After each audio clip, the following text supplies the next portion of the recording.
Yeah.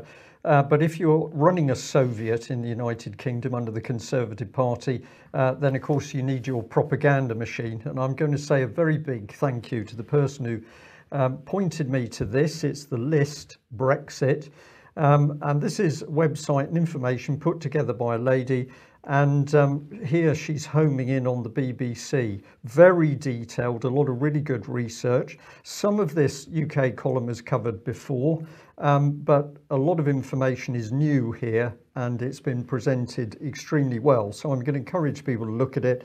What we're really saying is that the BBC tells the lie. It's independent, and of course we should trust it as a publicly funded broadcaster.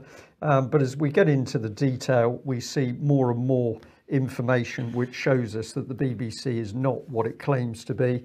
So in the financial year 13-14, the BBC took 878,000, 14-15, 778,000. This is all money coming in from the European Union. So in 2015, the BBC was given 19 million, over 19 million euros. 2016, 6 million. These are big sums of money, Mike, coming in from a foreign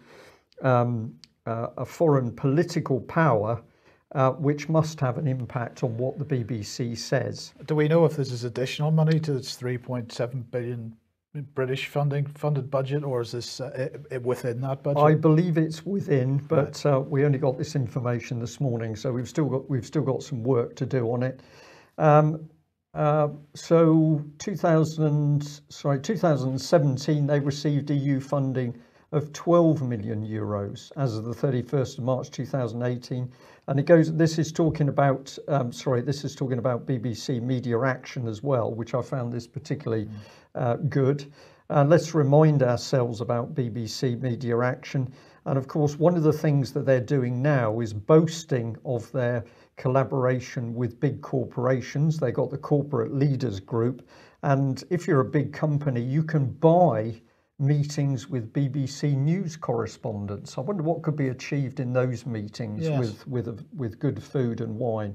And at the same time, of course, BBC Media Action was boasting that it was helping Syrians to get a sense of national identity through drama. I'm going to say just very quickly, Alex, the BBC is just such a vile organisation for the hypocrisy, the spin and the lies. This goes very well with the type of government that's installing itself.